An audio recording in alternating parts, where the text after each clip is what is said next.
Hello everyone, my name is Sweetie Padhalia and welcome to SB Academy classes। तो आज हम electrochemistry chapter को ही आगे कंटिन्यू कर रहे हैं और आज हम लोग डिस्कस करने वाले हैं बहुत ही इम्पॉर्टेंट टॉपिक जिसका नाम है इफेक्ट ऑफ डाइल्यूशन। अब चाहे आप इसको बोर्ड के पॉइंट ऑफ व्यू से देख लीजिए या फिर आप इसको देख लीजिए एंट्रेंस के एग्जाम पॉइंट ऑफ व्यू से, आप कोई भी एग्जाम दे रहे हो, ये एक टॉपिक ऐसा है जहां से क्वेश्चन आता ही आता है। अगर आप बोर्ड की बात करें तो आप प्रीवियस ईयर के पेपर्स उठाकर देखिए, चाहे आप सीबीएसई बोर्ड से हैं चाहे आप हरियाणा बोर्ड से हैं, 1 मार्क में आपको एक क्वेश्चन जरूर मिलता है कि बताइए डाइल्यूशन करने से कंडक्टिविटी बढ़ रही है या नहीं बढ़ रही है, या मोलर कंडक्टिविटी बढ़ रही है या नहीं बढ़ रही है। कई बार क्या होता है कि अगर वो किसी एक चीज के बारे में पूछते हैं इफेक्ट ऑफ डाइल्यूशन तो वो 1 मार्क्स में ही पूछ लेते हैं, बट कई बार क्या होता है अगर वो 3 चीजें पूछना चाह रहे होते हैं तो वो 3 मार्क्स में भी इस क्वेश्चन को डाल देते हैं। ठीक है, तो ये क्वेश्चन आता ही है। इनफैक्ट अगर आप एमडीयू वगैरह से या डीयू वगैरह से बीएससी करते हैं और इलेक्ट्रोकेमिस्ट्री पढ़ते हैं तो वहां पे भी ये क्वेश्चन आता ही आता है। ठीक है, एंट्रेंस में अगर आप देखें तो अगर जैसे एमसीक्यू वगैरह हम अटेम्प्ट करते तो वहां पे इस तरीके के क्वेश्चंस बहुत आते हैं कि बताइए स्पेसिफिक कंडक्टिविटी जो है वो डाइल्यूशन के साथ ऑप्शंस दे देते हैं, इंक्रीजेस, डिक्रीजेस, नो इफेक्ट, और चौथा कोई और ऑप्शन दे देते हैं। ठीक है, तो इस तरीके से मतलब कहना मैं ये चाह रही हूं कि ये जो टॉपिक है ये काफी ज्यादा इम्पोर्टेंट है। तो चलिए आज के इस वीडियो लेक्चर में हम लोग इसी के बारे में डिस्कस करेंगे। ठीक है, अब मैं इफेक्ट ऑफ डाइल्यूशन में 4 चीजें डिस्कस करूंगी। सबसे पहले हम लोग डिस्कस करेंगे कंडक्टेंस के बारे में। ये मैंने ऑलरेडी फैक्टर्स में डिस्कस कर लिया था, बट फिर भी एक बार हम लोग अब मतलब बाकी के भी 3 पॉइंट डिस्कस करेंगे तो उसके साथ इसको भी एक बार हम लोग देख लेंगे, आसान सा ही है। फिर उसके बाद पहले कंडक्टेंस डिस्कस करेंगे, फिर हम लोग डिस्कस करेंगे स्पेसिफिक कंडक्टिविटी। स्पेसिफिक कंडक्टिविटी को हम सिंपली कंडक्टिविटी भी कहते हैं, है ना। इसको हम किससे डिनोट करते हैं? कप्पा से, है ना, कापा या कप्पा जो भी है। थर्ड हम लोग डिस्कस करेंगे मोलर कंडक्टिविटी के बारे में।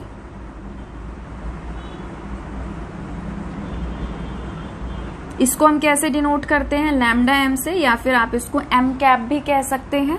और फोर्थ हम लोग डिस्कस करेंगे इक्विवेलेंट कंडक्टिविटी के बारे में।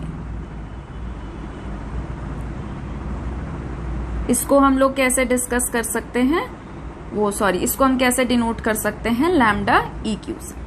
ठीक है, तो अब 1 बाय 1 हम लोग ये चारों चीजों का इफेक्ट देखेंगे कि अगर हम डाइल्यूशन कर रहे हैं, अगर हम इनके अंदर पानी मिला रहे हैं तो इनके कंडक्टेंस पे क्या फर्क पड़ेगा, ये बढ़ेंगे, घटेंगे या कोई इफेक्ट नहीं पड़ेगा। ठीक है, तो अब सबसे पहला है मेरा क्या? कंडक्टेंस। सिंपली अब देखिए, मान लीजिए आपके पास कोई इलेक्ट्रोलाइट है और इलेक्ट्रोलाइट में जब हम लोग फैक्टर्स अफेक्टिंग पढ़ रहे थे तो वहां पे मैंने एक चीज डिस्कस की थी, और क्या चीज डिस्कस की थी? कॉन्सेंट्रेशन। कि जितने ज्यादा इलेक्ट्रोलाइट की कॉन्सेंट्रेशन होती है उतने ही ज्यादा क्या होते हैं उसके मोल्स। कॉन्सेंट्रेशन का फॉर्मूला ही क्या होता है? N/V। ठीक है, तो जितनी ज्यादा कॉन्सेंट्रेशन होती है उतने ही ज्यादा हमारे मोल्स होते हैं, और जितने ज्यादा मोल्स होते हैं उतने ही ज्यादा हमारे क्या होते हैं? Number of particles. अब जितने ज्यादा पार्टिकल्स होंगे उतना ही ज्यादा उनके बीच में क्या होगा? स्ट्रॉन्ग फोर्स ऑफ अट्रैक्शन, है ना। जितने ज्यादा पार्टिकल्स होंगे उतना ही ज्यादा उनके बीच में क्या होगा? स्ट्रॉन्ग फोर्स ऑफ अट्रैक्शन, और वो एक दूसरे से बाइंड करके रखेंगे, मतलब जल्दी से डिसोसिएट नहीं होंगे। ठीक है, तो अगर हम डाइल्यूशन करते हैं, हम उसके अंदर पानी मिलाते हैं तो वो वाटर क्या करता है? वो वाटर इनके बीच का अट्रैक्शन कम करने की कोशिश करता है, और जैसे ही हम डाइल्यूट करते हैं सॉल्यूशन को तो वो क्या करता है? गेटायन को अलग कर देता है, एनायन को अलग कर देता है, उनके बीच के फोर्स ऑफ अट्रैक्शन को क्या कर देता है? वीक। और जैसे जैसे अब इलेक्ट्रोलाइट डिसोसिएट होना शुरू करेगा, ठीक है, जितने ज्यादा नंबर ऑफ आयंस देगा उतना ही ज्यादा हमारा क्या होगा? कंडक्टेंस बढ़ जाएगा। तो इन शॉर्ट हम क्या कह सकते हैं? इन शॉर्ट हम ये कह सकते हैं कि अगर हम डाइल्यूशन करते हैं तो डाइल्यूशन करने से डाइल्यूशन इंक्रीजेस, ठीक है, ऊपर के एरो का मतलब क्या है कि इंक्रीज कर रहा है। तो जैसे जैसे डाइल्यूशन करते हैं तो कंडक्टेंस जो है वो भी क्या करता है, इंक्रीज करता है ना। तो हम पहले फैक्टर में क्या लिख सकते हैं कि अगर हम डाइल्यूशन करते हैं तो क्या इंक्रीज करता है, कंडक्टेंस इंक्रीज करता है, ठीक है। अब दूसरा है हमारा स्पेसिफिक कंडक्टिविटी। ये काफी इंपॉर्टेंट है, ठीक है, क्योंकि यहाँ से इसी के पूछे जाने के चांसेस सबसे ज्यादा होते हैं।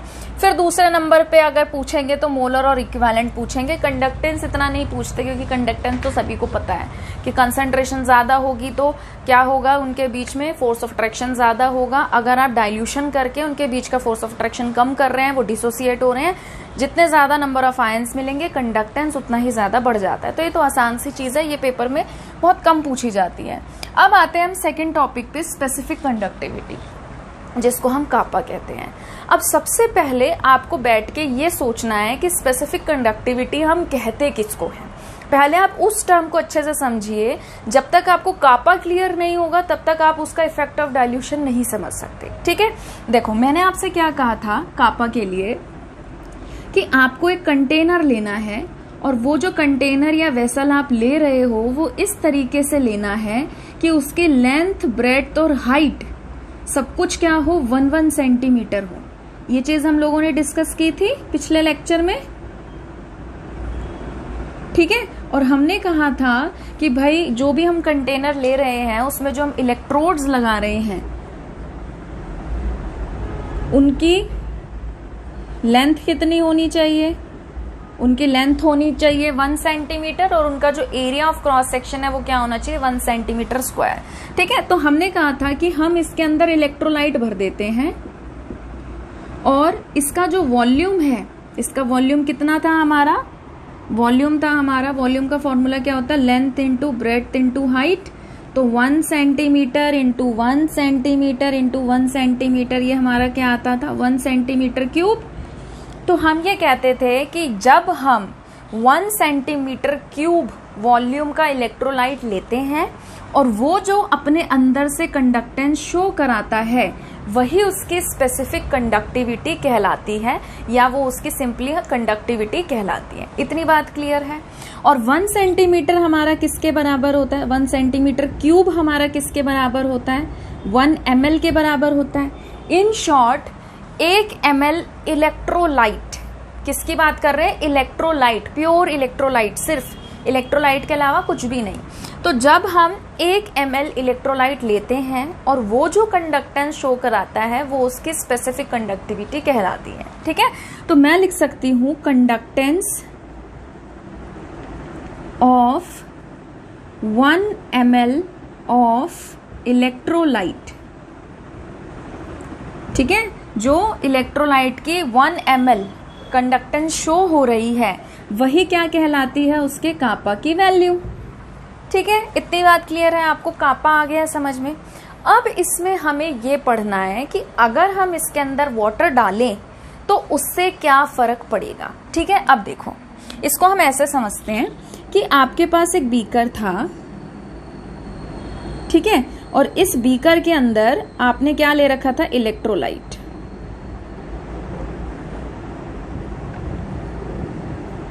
ठीक है। ये इलेक्ट्रोलाइट आप कितने भी ml का समझ सकते हो, 10 ml 20 ml जो भी आपको समझना है, ठीक है। अब मैंने क्या किया, मैंने कहा कि भाई ये जो भी इलेक्ट्रोलाइट का वॉल्यूम था इसके अंदर मैंने अज्यूम कर लिया कि भाई मेरा एक कंटेनर है जिसकी लेंथ, ब्रेड्थ और हाइट सब कुछ क्या है, ये है, ठीक है, 1-1 सेंटीमीटर है। तो ये जो इतने एरिया के अंदर जो इलेक्ट्रोलाइट के आयंस आ रहे हैं वो जो कंडक्टेंस शो करा रहे हैं वो क्या वो हमारा क्या कहलाएगा, वो हमारा कापा कहलाएगा, ठीक है।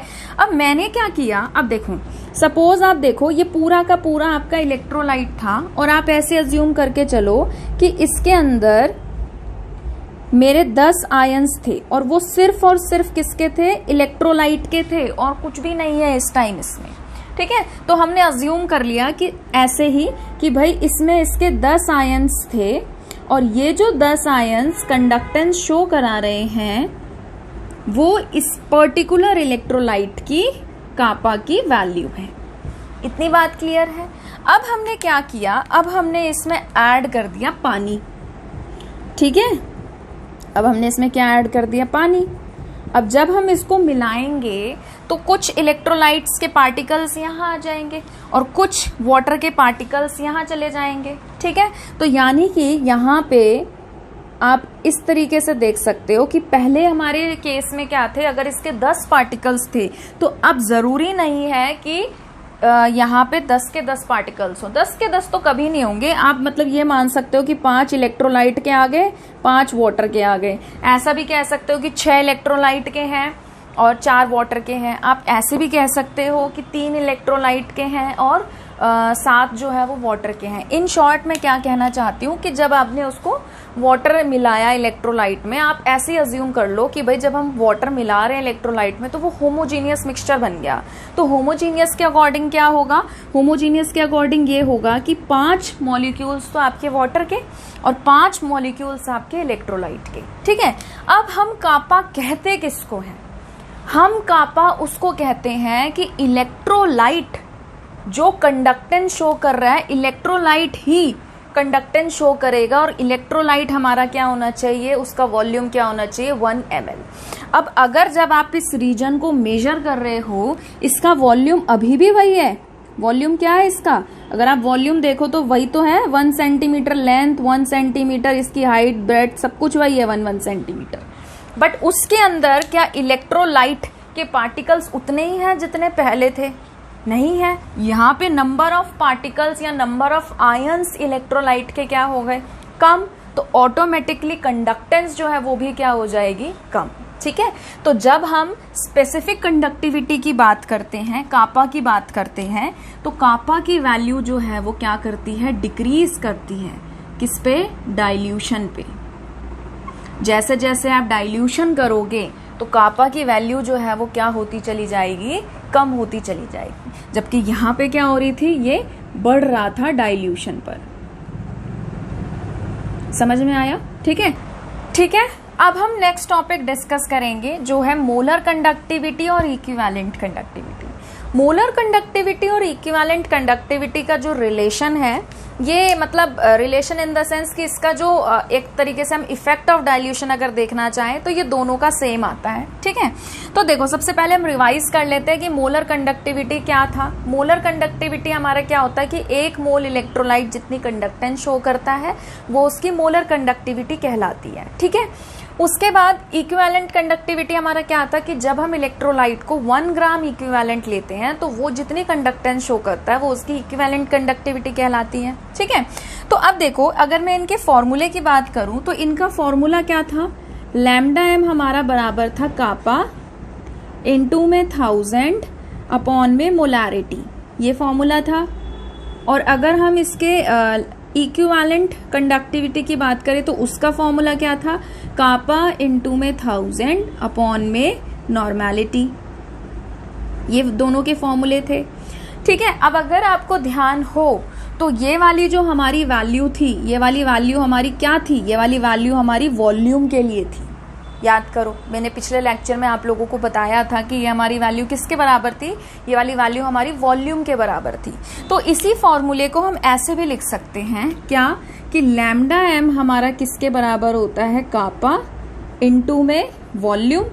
और इसको हम कैसे लिख सकते हैं, lambda E Q is equal to kappa into में वॉल्यूम।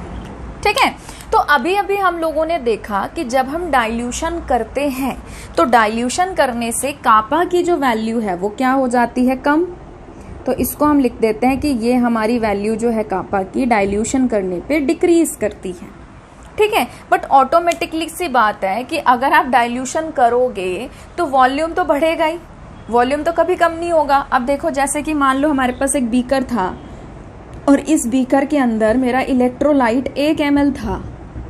ठीक है, और मैं इसमें अगर डाइल्यूशन कर रही हूँ, अगर मैं इसमें पानी डाल रही हूँ, ठीक है, मैंने इसके अंदर वाटर डाला 1 ml, तो जो वॉल्यूम है वो वॉल्यूम कितना हो गया, वो वॉल्यूम तो इसका 2 ml हो गया ना। ठीक है, तो वॉल्यूम जो है वो क्या होता है, बढ़ता है।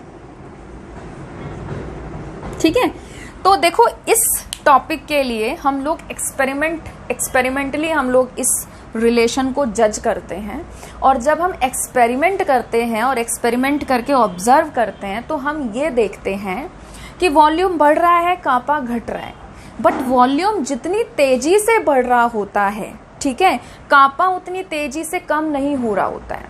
अब देखिए इसको हम कैसे समझते हैं। जैसे कि लैम्डा एम है, ठीक है, और मैंने इसको लिखा है 3/2, ठीक है, तो आप कहेंगे कि भाई ये हमारा कम हो रहा है, ये हमारा बढ़ रहा है, ठीक है, तो ऐसा नहीं होना चाहिए कि ये कम हुआ, ये 2 हो गया और ये बढ़ के 3 हो गया और ये इफेक्ट तो दोनों का सेम है, ऐसा नहीं है, ठीक है। यहाँ पे मैं वही चीज आपको कह रही हूँ कि ये जितना कम हो रहा होता है और ये जितना बढ़ रहा होता है वो इक्वली नहीं होता है। वॉल्यूम बहुत तेजी से बढ़ता है जबकि जो कापा है वो धीरे धीरे कम होता है, ठीक है। मतलब आप इसको इस तरीके से समझ सकते हैं कि भाई अगर आप इसको देखें तो ये कितना कम हुआ, अगर ये कम हुआ है सपोज 2.8, बट ये तेजी से बढ़ जाता है, ये कितना हो जाता है 4।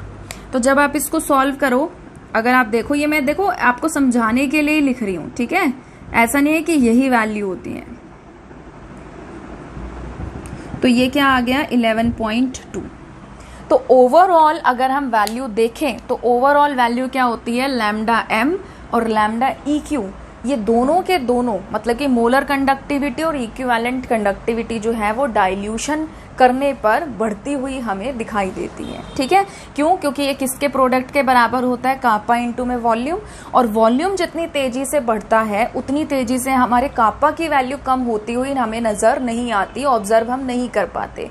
तो जब हम इनका प्रोडक्ट देखते हैं तो वो प्रोडक्ट जो है वो पहले के कंपैरेटिवली क्या आता है, ज्यादा। तो हम लोग क्या कहते हैं कि अगर हम डाइल्यूशन करते हैं तो मोलर कंडक्टिविटी भी बढ़ता है और इक्विवेलेंट कंडक्टिविटी भी जो है वो बढ़ता है। बट अगर आप बात करोगे कापा की, तो कापा क्या है, कापा में सिर्फ आपको उन्हीं आयंस पे फोकस करना है जो इलेक्ट्रोलाइट के हैं। बट अगर आप डाइल्यूशन करते हो तो जो आपके करंट कैरिंग आयंस हैं वो क्या हो जाते हैं, कम हो जाते हैं उस 1 सेंटीमीटर क्यूब वाले अगर रीजन को आप अज्यूम करके बता रहे हैं तो, ठीक है। तो जो number of current carrying ions है वो क्या हो जाते हैं डाइल्यूशन करने पे कम, इसीलिए जो कापा की वैल्यू है वो डिक्रीज करती है। बट अगर आप लैम्डा एम और लैम्डा ई क्यू की बात करो तो ये डाइल्यूशन करने पे बढ़ते हैं। नेक्स्ट टॉपिक है हमारा वेरिएशन ऑफ मोलर कंडक्टिविटी, ठीक है। हम लोग वेरिएशन ऑफ मोलर कंडक्टिविटी पढ़ेंगे विद कॉन्सेंट्रेशन। तो इस पे जाने से पहले मैं एक छोटी सी टर्म डिस्कस करना चाहती हूँ जो आपको धीरे धीरे काम आएगी, ठीक है। बस आने वाली है थोड़ी देर में काम, तो उसको भी हम लोग देख लेते हैं एक बार। तो हम जो इस टाइम डिस्कस करने वाले हैं वो है हमारा डिग्री ऑफ डिसोसिएशन। क्या है, degree of dissociation. Degree of dissociation को हम लोग डिनोट करते हैं अल्फा से। कैसे डिनोट करते हैं, अल्फा से। अब डिग्री ऑफ डिसोसिएशन होता क्या है, ये चीज हम ऑलरेडी 11th क्लास में जब इक्विलिब्रियम चैप्टर पढ़ते हैं तो हम लोग उस टाइम डिस्कस करते हैं। एक बार और भी हम लोग रिवाइज कर लेते हैं क्योंकि इसके बाद ही कंटिन्यूएशन में जो हम टॉपिक पढ़ेंगे उसमें अल्फा आपका इंट्रोड्यूस हो जाएगा, ठीक है। तो अब देखिए होता क्या है कि अगर हम इलेक्ट्रोलाइट्स की बात करें, हमने जब चैप्टर की शुरुआत की थी तो हमने एक टर्म डिस्कस की थी इलेक्ट्रोलाइट्स। इलेक्ट्रोलाइट्स हमारे सब्सटेंस होते हैं जो डिसोसिएट होते हैं आयंस में और क्या करते हैं, करंट कैरी कराते हैं, मतलब कि कंडक्टेंस शो करते हैं। तो जब हम इलेक्ट्रोलाइट्स की बात करते हैं तो इलेक्ट्रोलाइट्स भी फर्दर हमारे 2 पार्ट्स में डिवाइड हो जाते हैं। कौन कौन से, strong electrolyte and weak electrolyte, ठीक है। स्ट्रॉन्ग इलेक्ट्रोलाइट मैंने आपको क्या बताया था फर्स्ट लेक्चर में कि स्ट्रॉन्ग इलेक्ट्रोलाइट हमारे वो होते हैं जो कंप्लीटली डिसोसिएट हो जाते हैं। ये क्या हो जाते हैं,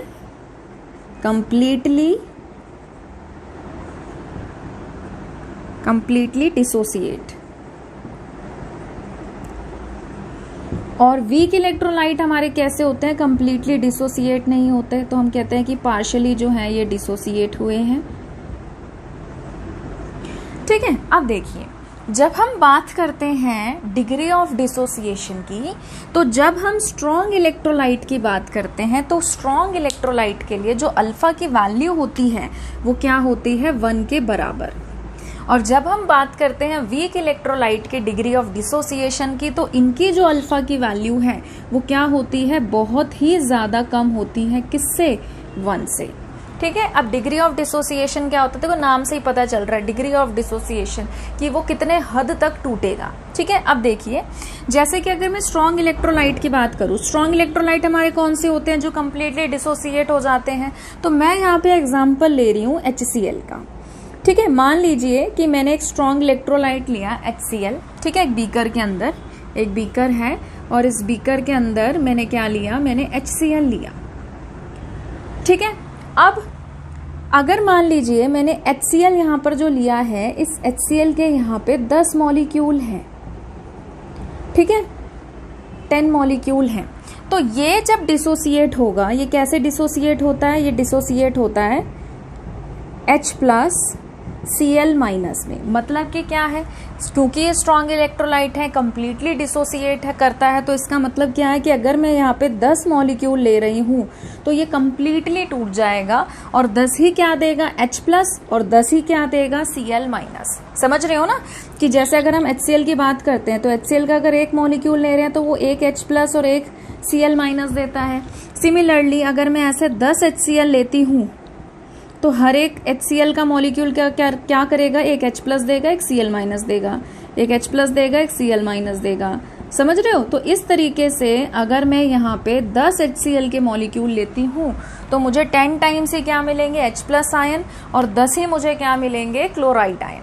इतनी बात क्लियर है? तो जब हम यहाँ से अल्फा की वैल्यू निकालते हैं कि हमने कितने मॉलिक्यूल्स लिए, टोटल हमने 10 लिए, और वो कितने डिसोसिएट हो गए, 10 के 10 मॉलिक्यूल डिसोसिएट हो गए। कितने लिए, 10। डिसोसिएट कितने हुए, 10। तो यहां से अल्फा की जो वैल्यू है वो क्या आ जाती है, 1। तो ये चीज आपको ध्यान रखनी है कि स्ट्रॉन्ग इलेक्ट्रोलाइट कंप्लीटली डिसोसिएट होते हैं, इसीलिए इनकी अल्फा की जो वैल्यू है वो क्या होती है, 1 होती है। ठीक है, अब आते हैं हम अपने वीक इलेक्ट्रोलाइट पे। वीक इलेक्ट्रोलाइट हमारे वो इलेक्ट्रोलाइट होते हैं जो कंप्लीटली नहीं टूटते हैं, कंप्लीटली डिसोसिएट नहीं करते हैं। अब मान लीजिए मैंने एक बीकर लिया और इस बीकर के अंदर मैंने ले लिया एसिटिक एसिड। आपको पता है एसिटिक एसिड जो है वो वीक एसिड होता है, कंप्लीटली नहीं टूटता। तो एसिटिक एसिड का डिसोसिएशन कैसे होता है, एसिटिक एसिड का डिसोसिएशन होता है इस तरीके से कि ये टूट के क्या देता है, एसीटेट आयन, और क्या देता है, H+। मतलब कि क्या है, मतलब कि ये है कि अगर मान लो मैंने यहाँ पर इसके 100 मॉलिक्यूल लिए हैं, ठीक है, तो इसके 100 के 100 मॉलिक्यूल नहीं टूटेंगे। ऐसा हो सकता है कि इसमें से 2 मॉलिक्यूल टूटे, ऐसा हो सकता है कि इसमें से 10 मॉलिक्यूल टूटे, ऐसा हो सकता है कि इसमें से 20 मॉलिक्यूल टूटे, डिसोसिएट हो, ऐसा हो सकता है कि इसमें से 50 मॉलिक्यूल डिसोसिएट हो, बट 100 के 100 मॉलिक्यूल डिसोसिएट नहीं होंगे। क्यों? क्योंकि ये क्या है, हमारा वीक इलेक्ट्रोलाइट है जो कि कंप्लीटली डिसोसिएट नहीं होता है। इतनी बात आई समझ में? अब देखिए, मान लीजिए सपोज इसमें हमने 100 मॉलिक्यूल लिए और 100 मॉलिक्यूल में से 10 डिसोसिएट हो गए। अगर 10 डिसोसिएट हो गए, अनडिसोसिएटेड कितने बचे, 90। 10 डिसोसिएट हो रहे हैं, तो अगर देखो एक एसिटिक एसिड डिसोसिएट होता है तो एक एसीटेट आयन और एक H+ आयन देता है। अगर 10 मॉलिक्यूल एसीटेट आयन के डिसोसिएट होंगे तो वो क्या देंगे, 10 टाइम्स ही आपको एसीटेट आयन देंगे और 10 टाइम्स ही आपको क्या देंगे, H+ आयन देंगे। समझ में आया? तो जब आप यहाँ से अल्फा की वैल्यू निकालेंगे तो अल्फा की वैल्यू क्या आएगी, टोटल आपने कितने लिए, 100, और डिसोसिएट कितने हो गए, 10। तो यहाँ से आपकी जो वैल्यू है वो कितनी आ जाएगी, 0.1, जो कि क्या है, 1 से कम है। समझ में आया? तो ये आपको ध्यान रखना है, क्योंकि धीरे धीरे हम जैसे इस टॉपिक को आगे पढ़ेंगे और फिर अभी हम लोग इस टॉपिक को ना ग्राफिकली समझेंगे, फिर ग्राफिकली समझने के बाद हम लोग पढ़ेंगे कोलराश लॉ, तो वहाँ पे हम लोग इस चीज़ के बारे में डिस्कशन करेंगे, तो ये आपको वहाँ पे काम आएगा। ठीक है, तो चलिए आगे बढ़ते हैं। तो क्या पढ़ेंगे, variation of molar conductivity with concentration. तो ये हम 2 चीज़ों के लिए पढ़ेंगे। किस किस के लिए? एक तो हम पढ़ेंगे फॉर स्ट्रॉन्ग इलेक्ट्रोलाइट्स, और एक हम लोग किसके लिए पढ़ेंगे, फॉर वीक इलेक्ट्रोलाइट्स।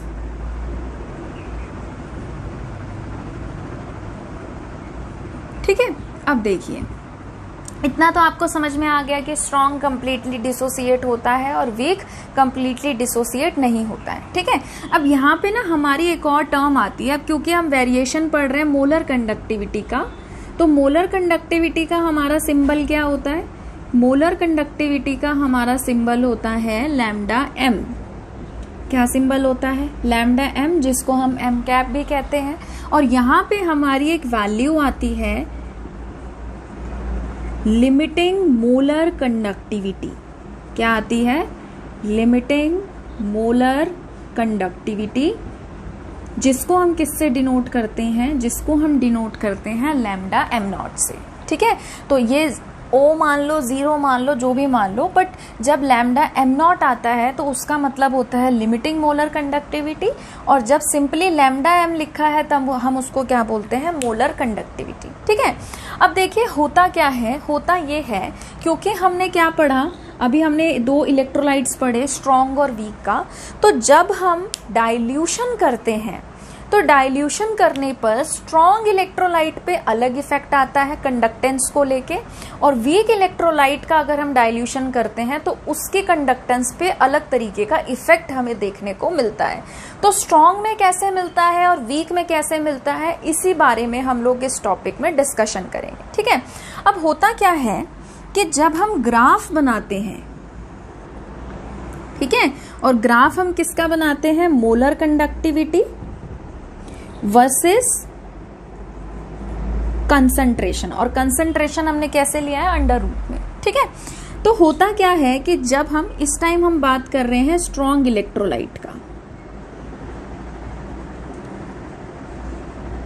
ठीक है, तो अब देखो स्ट्रॉन्ग इलेक्ट्रोलाइट तो खुद ही डिसोसिएट हो जाता है कंप्लीटली। ठीक है, तो जब हम उसका डाइल्यूशन करते हैं तो उसके डाइल्यूशन करने से कंडक्टेंस बढ़ती है, बट इतनी तेजी से नहीं बढ़ती है, क्योंकि उसको जो मैक्सिमम लेवल में कंडक्टेंस शो करनी होती है वो ऑलरेडी कर देता है। ठीक है, तो अब देखो सबसे पहले ना इस ग्राफ को आपको समझना है कि यहाँ पे आप ये जो पॉइंट है, यहाँ पे आपके जो कंसंट्रेशन की वैल्यू है वो क्या है? 0। ठीक है, कंसंट्रेशन की वैल्यू 0, ये तो ओरिजिन है ना, तो यहाँ पे कंसंट्रेशन की वैल्यू 0 है, तो जो अंडर रूट सी हमने लिया है उसकी वैल्यू भी क्या होगी? 0। अब देखो स्ट्रॉन्ग इलेक्ट्रोलाइट के लिए क्या है? अच्छा, ये 0 है, और आप इसको ऐसे लिख सकते हैं 0.1, 0.2, 0.3, 0.4, 0.5, 0.6। तो इस डायरेक्शन में कंसंट्रेशन बढ़ रही है, और अगर आप इस डायरेक्शन में आ रहे हैं, ठीक है, वहां से इधर आ रहे हैं, मेरी तरफ आ रहे हैं, तो कंसंट्रेशन क्या हो रही है? कम। और अगर कंसंट्रेशन कम हो रही है, इसका मतलब क्या है कि यहाँ पे डाइल्यूशन बढ़ रहा है। तो मैं इस ग्राफ में वहां से यहाँ आने वाली हूँ, क्योंकि मैं यहाँ पे पढ़ ही क्या रही हूँ? डाइल्यूशन इफेक्ट, कि भाई अगर मैं डाइल्यूशन करती जा रही हूँ तो कंसंट्रेशन कैसे कैसे चेंज हो रही है और फिर उसका कंडक्टेंस पे क्या फर्क पड़ रहा है। ठीक है, अब देखो यहाँ पे सपोज ऐसे मैं रेंडमली ले रही हूँ एग्जाम्पल के लिए कि 0.6 पे इसके कंसंट्रेशन की कुछ वैल्यू थी, मतलब इसकी मोलर कंडक्टिविटी 0.6 कंसंट्रेशन है, इस पे इसकी मोलर कंडक्टेंस की कुछ वैल्यू आ गई। ठीक है, फिर मैंने क्या किया? उसमें पानी मिला दिया। अब पानी मिलाऊंगी तो इलेक्ट्रोलाइट की कंसंट्रेशन क्या हो जाएगी? कम हो जाएगी। तो मैंने उसकी कंसंट्रेशन कर दी कम। अब कंसंट्रेशन कम करने से क्या हो रहा है? जितनी ज्यादा कंसंट्रेशन होती है, अभी अभी हमने डिस्कस किया था, जितनी ज्यादा कंसंट्रेशन होती है उतने ज्यादा पार्टिकल्स होते हैं और उतना ही ज्यादा उनमें क्या होता है? Force of attraction. बट अगर आप उसमें पानी डालते हो तो उनके बीच का जो डिस्टेंस है वो बढ़ जाता है। अगर डिस्टेंस बढ़ेगा तो उनके बीच का अट्रैक्शन जो है वो क्या हो जाएगा? कम हो जाएगा, तो वो टूट जाएंगे, मतलब दूर दूर हो जाएंगे, और जितना दूर दूर जाएंगे और फ्री हो जाएंगे उतना ही ज्यादा वो क्या करेंगे? कंडक्टेंस शो करेंगे। तो सेम चीज है कि अब मैंने क्या किया? 0.5 पे बात की। ठीक है, अब मैंने क्या किया? 0.5 पे बात की, मतलब मैंने क्या किया? कंसंट्रेशन कम की, यानी कि मैंने डाइल्यूशन बढ़ाया। ठीक है, तो जब मैं डाइल्यूशन बढ़ा रही हूं तो इसके कंडक्टेंस की वैल्यू पहले के मुकाबले क्या हो जाएगी? थोड़ी सी बढ़ जाएगी। ठीक है, इसको ना थोड़ा सा ऊपर ले लेती हूं मैं, ऐसे थोड़ी सी क्या हो जाएगी? बढ़ जाएगी, बढ़ेगी बट बहुत ज्यादा नहीं बढ़ेगी। ठीक है। फिर उसके बाद हम क्या देख रहे हैं कि अब मैंने क्या किया, और डाइल्यूशन बढ़ाया। तो और डाइल्यूशन बढ़ाने से क्या हो रहा है कि मतलब कंसंट्रेशन कम हो गई, और ज्यादा डिस्टेंस बढ़ गया, और ज्यादा डिस्टेंस बढ़ गया, तो यानी कि क्या होएगा, इसके मोलर कंडक्टेंस की वैल्यू थोड़ी सी और बढ़ जाएगी। फिर और कंसंट्रेशन कम कर दी तो इसके कंडक्टेंस की वैल्यू और बढ़ जाएगी। फिर हमने और कंसंट्रेशन कम कर दी, डाइल्यूशन बढ़ाया, कंडक्टेंस की वैल्यू थोड़ी सी और बढ़ जाएगी।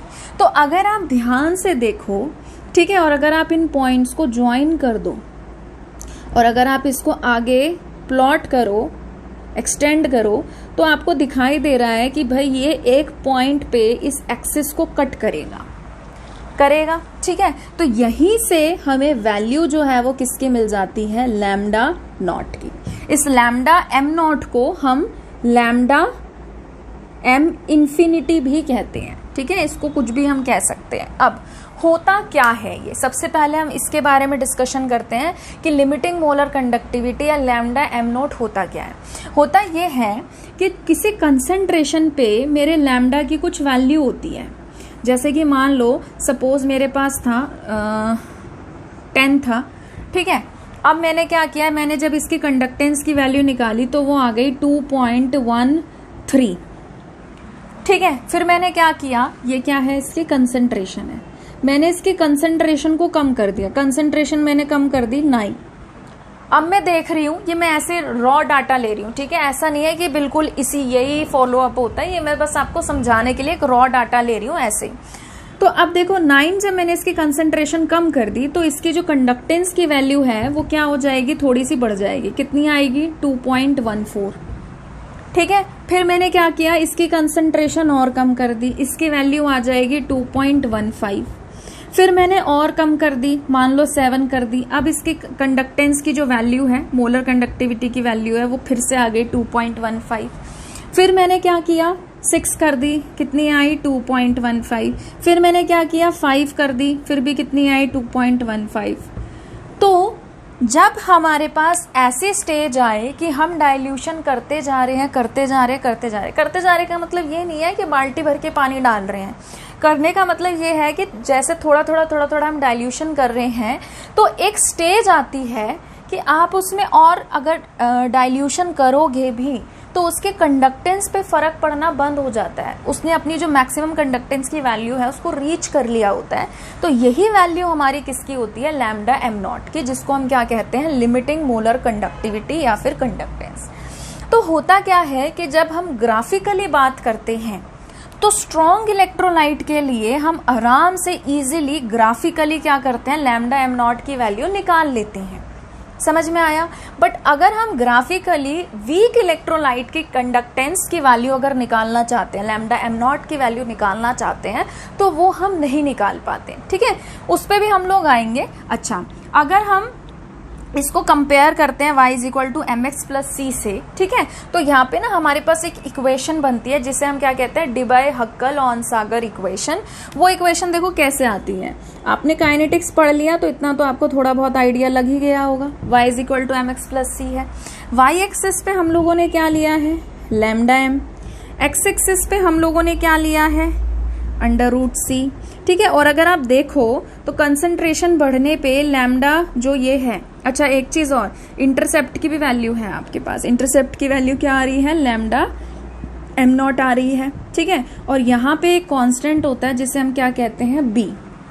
अच्छा, अब आप देखो कि जैसे जैसे कंसंट्रेशन हमारी बढ़ रही है, कंसंट्रेशन बढ़ने पे लैम्डा m जो है हमारा, इसकी वैल्यू क्या हो रही है, कम हो रही है। ठीक है, तो यानी कि जो हमारे पास यहाँ पे जो इक्वेशन बनती है वो कैसी बनती है, इसके आगे कैसा साइन आता है, माइनस का आता है कि भाई ये बढ़ रहा है, कंसंट्रेशन बढ़ रहा है तो ये क्या हो रहा है, कम। या आप कह सकते हैं कि अगर ये बढ़ेगा तो कंसंट्रेशन क्या होगी, कम, क्योंकि जैसे हम इधर आ रहे हैं तो जब यहाँ से यहाँ आ रहे हैं तो लैम्डा एम की वैल्यू बढ़ रही है तो कंसंट्रेशन क्या हो रही थी, कम। तो इसके आगे कैसे साइन आ जाता है, माइनस का, जिसको हम कैसे लिख सकते हैं, lambda M = lambda M not - b into में √c, जिसे हम क्या कहते हैं, डिबाय-हक्कल-ऑन-सागर इक्वेशन। ठीक है, आप इसको लिख लीजिए। इसका नाम क्या होता है, ये आपसे पूछेगा नहीं कोई, बट क्योंकि ग्राफ था और आप जब आगे जाके बीएससी वगैरह में पढ़ते हो फिर से इस टॉपिक को, तो वहाँ पे इक्वेशन इंट्रोड्यूस करते हैं, बट क्योंकि अब यहाँ पे आ रहा था तो मैंने सोचा कि मैं बता देती हूँ। ठीक है, तो इसे हम क्या कहते हैं, डिबाई हक्कल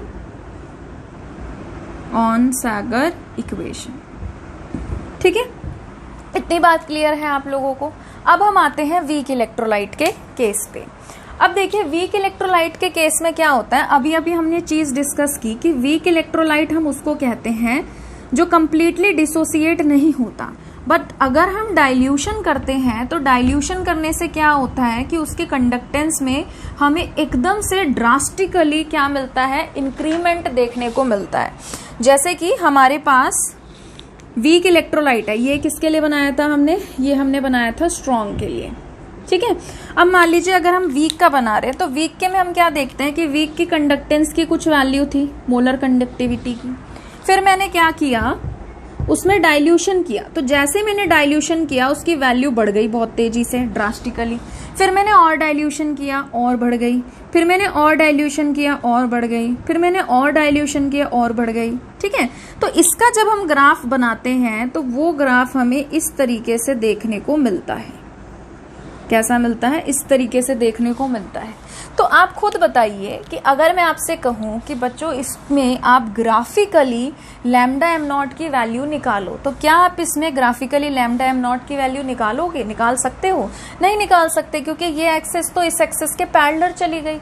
हमारा जो लैम्डा एम नॉट की वैल्यू है ग्राफिकली वो तभी निकलेगी ना जब वो इस एक्सेस को किसी पॉइंट पे टच करे, कट करे, इंटरसेक्ट करे, बट यहाँ पे तो ये कट ही नहीं कर रहा है।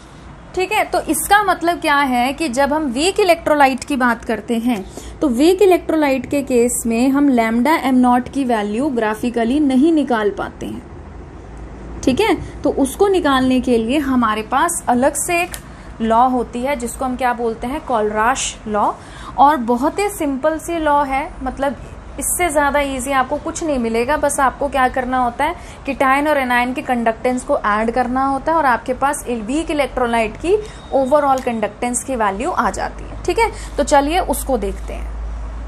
ठीक है, अब देखिए कोलराश लॉ जो है वो कहती क्या है। कोलराश लॉ ये कहती है the limiting molar conductivity of an electrolyte. ठीक है, हमने पढ़ा था कि जो लिमिटिंग मोलर कंडक्टिविटी होती है हमारे लैम्डा एम नॉट की वैल्यू, वो किसके बराबर होती है, it is the sum of the limiting ionic conductivity of cation and anion. वो किसके सम के बराबर है कि कीटायन और एनायन की क्या कंडक्टेंस है, each multiplied with the number of ion present in one formula unit of the electrolyte. उनके कंडक्टेंस को आपको किससे मल्टीप्लाई करना है, उनके नंबर ऑफ आयन से, कि कितने टाइम्स वो प्रेजेंट है। तो ये मैंने यहाँ पे जनरल एक्सप्रेशन लिख रखी है जो आई थिंक मेरे ख्याल से आपको ऐसे समझ में नहीं आएगी। इसको हम एग्जाम्पल से देखते हैं। जैसे कि मान लीजिए हमें लैम्डा एम नॉट निकालना है NaCl का। ठीक है, अब देखो NaCl कैसे टूटता है, NaCl टूटता है Na+ में और Cl- में। अब यहाँ पे ये डिसोसिएट होके कितने Na+ देता है, सोडियम आयन 1, ये भी कि क्लोरीन कितने दे रहा है 1, तो हम इसको 1 से मल्टीप्लाई करेंगे, 1 मल्टीप्लाई में लैम्डा Na+, ठीक है, प्लस में 1 इंटू में लैम्डा ऑफ Cl-। ठीक है, तो ये आपका क्या आ जाएगा, lambda naught of Na+ plus में लैम्डा नॉट ऑफ Cl-।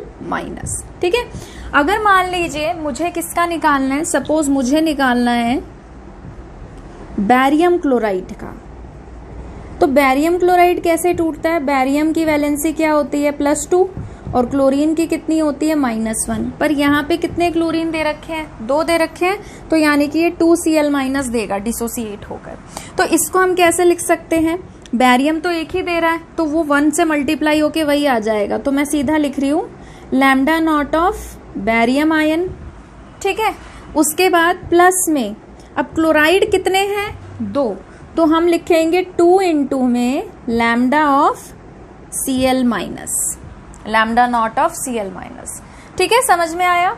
अब देखिए मान लीजिए फॉर एग्जाम्पल आपके पास है एल्यूमिनियम सल्फेट, एल्यूमिनियम सल्फेट का हम निकाल रहे हैं, तो एल्यूमिनियम सल्फेट का ये फॉर्मूला होता है।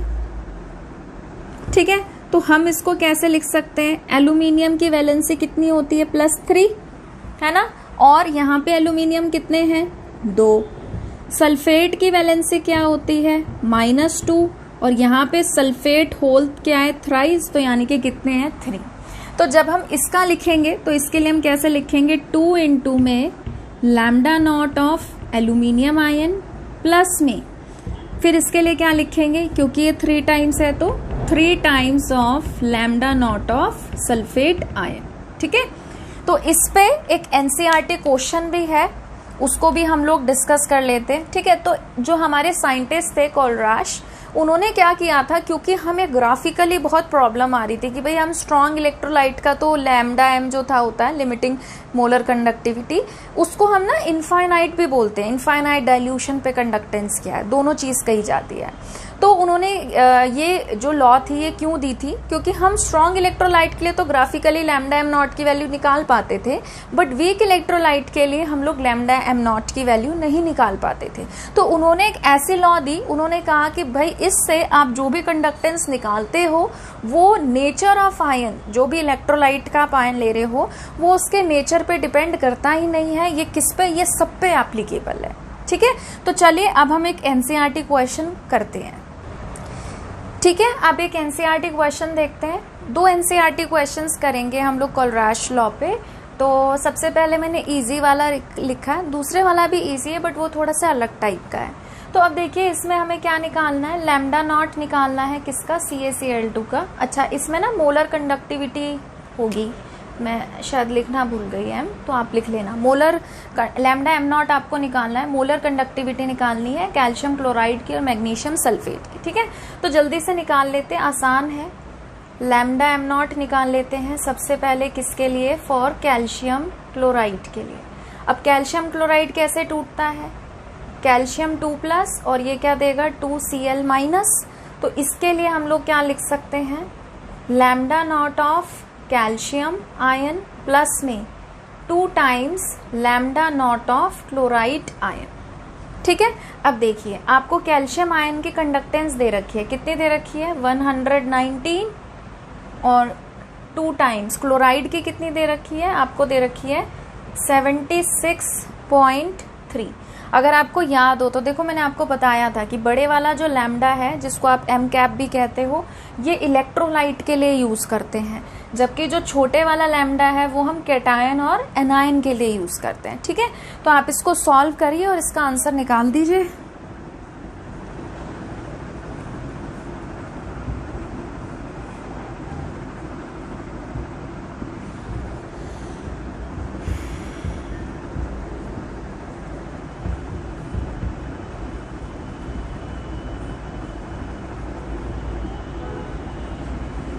तो कितनी आ गई है, 271। अब क्या निकाल रहे हो आप, 271.6 मोलर कंडक्टिविटी निकाल रहे हो, तो यूनिट याद रखनी है, बताया था क्या होती है, साइमन सेंटीमीटर² मोल इनवर्स।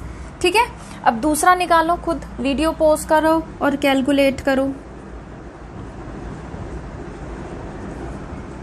MgSO4 कैसे टूटता है, Mg2+ और SO4 2- में। ठीक है, तो ये कैसे बनेगा, लैम्डा नॉट ऑफ Mg2+ मतलब मैग्नीशियम आयन प्लस में lambda naught of sulphate ion. अब वैल्यू पुट कर दो, मैग्नीशियम की कितनी दे रखी है, 106, और सल्फेट की कितनी दे रखी है, 160।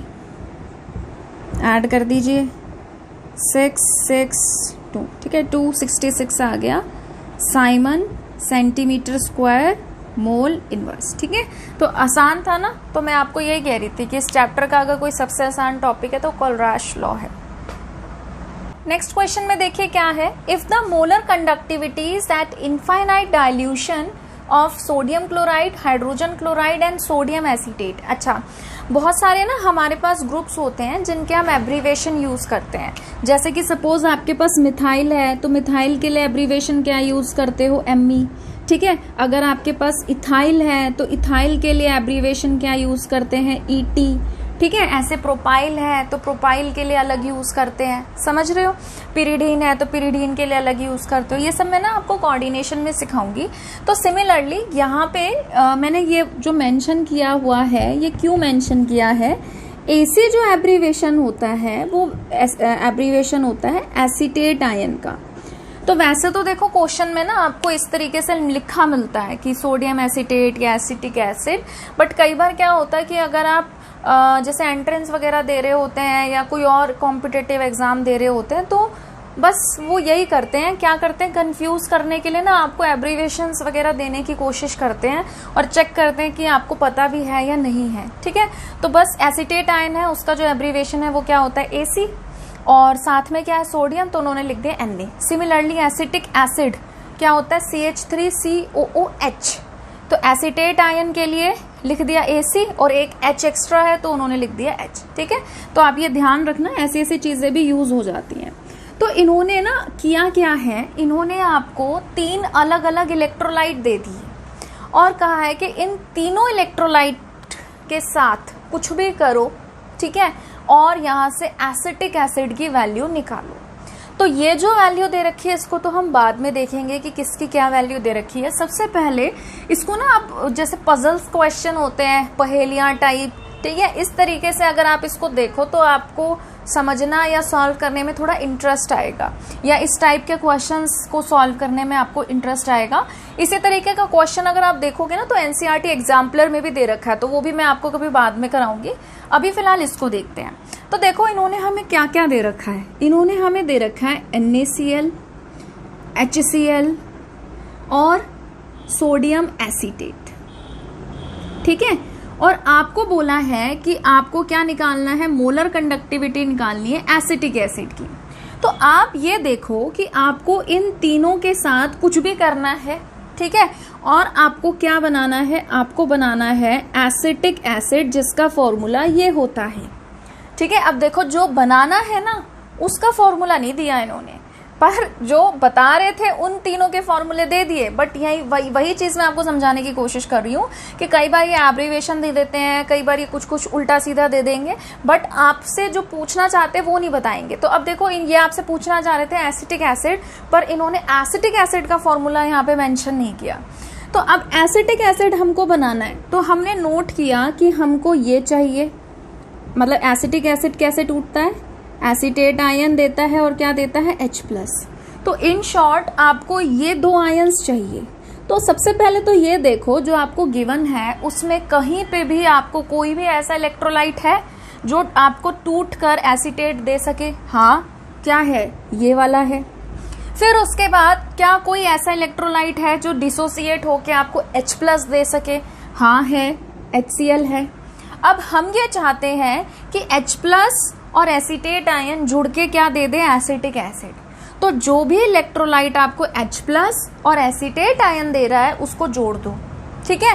अब आपको क्या चीज नहीं चाहिए, आपको HCl में से Cl नहीं चाहिए और आपको सोडियम एसीटेट में से सोडियम नहीं चाहिए। तो ये भी तो हटाओगे ना, क्लोरीन और सोडियम, तो इसको हटाने के लिए NaCl क्या कर देंगे, माइनस कर देंगे, ठीक है। तो देखो मैं इसको कैसे लिख रही हूँ, मैं इसको लिख रही हूँ क्या क्या चाहिए मुझे, ये दोनों का एडिशन चाहिए और ये हटाना है। तो मैंने लिखा lambda molar conductivity at infinite dilution, word mention कर रखा है, ठीक है। तो नॉट भी लगाना है, नॉट लगाना मत भूल जाना। तो lambda M0 acid sodium acetate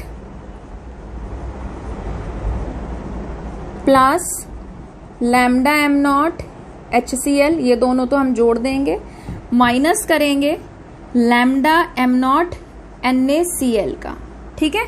अब देखो इसकी वैल्यू को ना, ये जो न्यूमेरिकल वैल्यू है वो मैं वहां साइड में लिख दूंगी। अब देखो ये टूट के क्या देगा, कोलराचेस लॉ लगा रही हूं, ये टूट के देगा CH3COO minus lambda naught of acetate ion plus में lambda naught of sodium ion plus में lambda naught of H+ ion plus में lambda naught of Cl minus.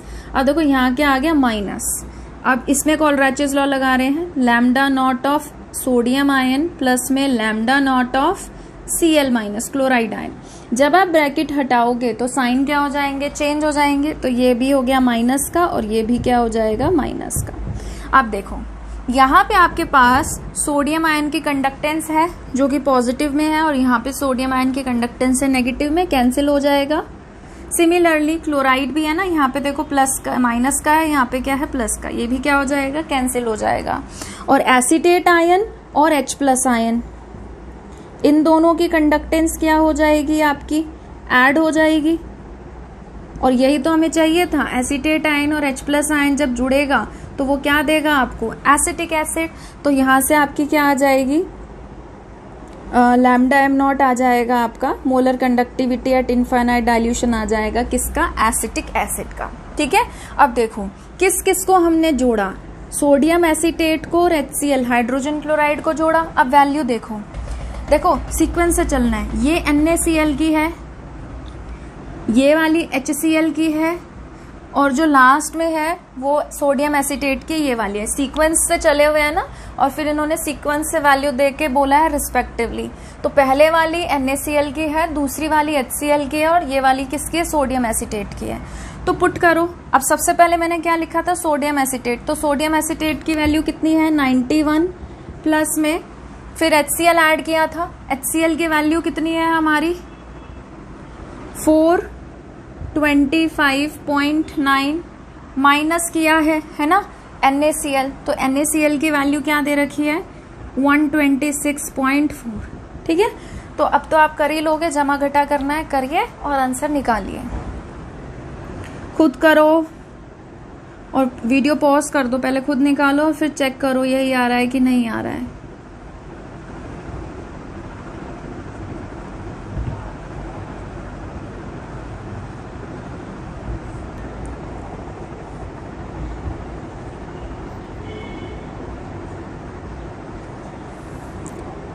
तो क्या इसका आंसर यही आ रहा है 390.5, चेक कर लेना यही आ रहा है आपका कि नहीं आ रहा है।